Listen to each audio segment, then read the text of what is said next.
Shri stenography पर 100 शब्द प्रति मिनट की गति से संपादकीय डिक्टेशन स्टार्ट होगा ठीक 3 सेकंड बाद। Yes, ready, start. कश्मीर मुद्दे पर जब प्रधानमंत्री ने सर्वदलीय बैठक बुलाई और उसमें सारी कश्मीरी पार्टियों ने शिरकत की तो लगा कि अब वहां लोकतांत्रिक प्रक्रिया का रास्ता खुल रहा है। उसमें सारे राजनीतिक दलों ने अपनी बातें रखी। केंद्र ने भी उन्हें भरोसा दिलाया कि जनता के हित में जो कुछ हो सकता है वह करेगा। उस बैठक में असल मुद्दा विधानसभा क्षेत्रों का परिसीमन और फिर चुनाव कराना था। उसके बाद ही लगभग 1 साल से रुके परिसीमन आयोग के काम को आगे बढ़ाने की शुरुआत हुई है।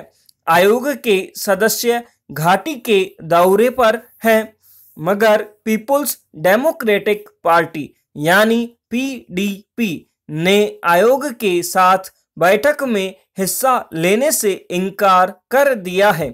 बाकी दलों ने अपने नुमाइंदे तय कर दिए हैं। पीडीपी की इस अचानक पलटी से परिसीमन के कामकाज में फिर से रुकावट आने के स्वाभाविक कयास लगाए जाने लगे हैं। हालांकि पीडीपी का यह रुख नया नहीं है। प्रधानमंत्री के साथ बैठक में शामिल होने आने से पहले भी इसकी मुखिया महबूबा मुफ्ती ने राज्य का दर्जा, अनुच्छेद 370 और धारा 35A की बहाली का मुद्दा उठाया था। परिसीमन को लेकर उनका रुख तब भी लचीला नहीं था जैसा दूसरे दलों का था। पीडीपी ने परिसीमन आयोग को पत्र लिखकर इस पूरी प्रक्रिया को संदेह के घेरे में खड़ा किया है। उसका मानना है कि इस प्रक्रिया का मकसद और नतीजा पहले से तय है और अगर ऐसा होगा तो घाटी के लोगों को भारी नुकसान उठाना पड़ेगा। हालांकि पहले नेशनल कॉन्फ्रेंस भी परिसीमन के खिलाफ थी।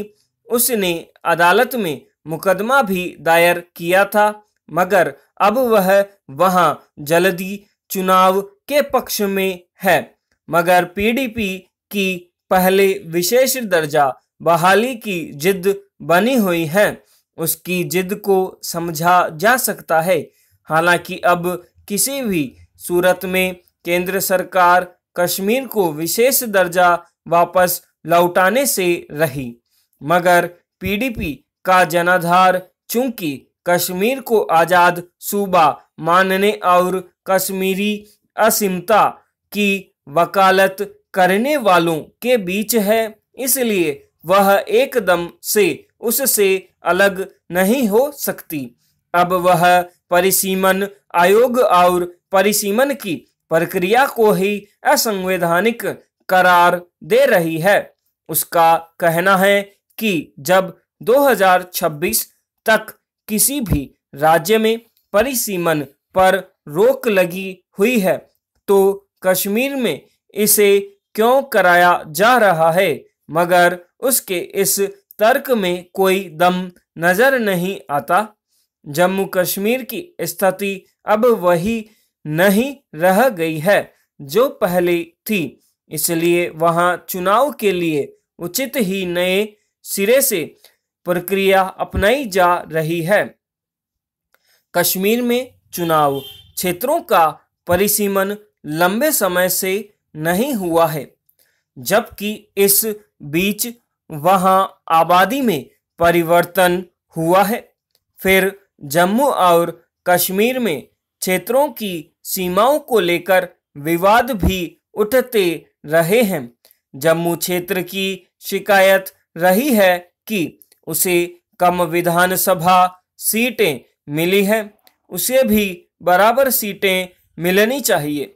नया परिसीमन होने से तमाम शिकायतें दूर करने में मदद मिल सकती है, मगर पीडीपी को लगता है कि केंद्र सरकार अपनी पार्टी के समीकरणों को ध्यान में रखकर विधानसभा क्षेत्रों की चौहदी तय करना चाहता है, मगर उसके इस विरोध का परिसीमन पर शायद ही कोई असर पड़े। जब उसे छोड़कर सूबे के सारे सियासी दल आयोग का सहयोग कर रहे हैं, तो परिसीमन रोकने का कोई आधार नहीं बनता।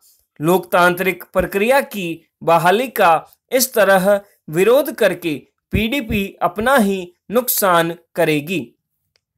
यह था 100 शब्द प्रति मिनट की गति से अभ्यास।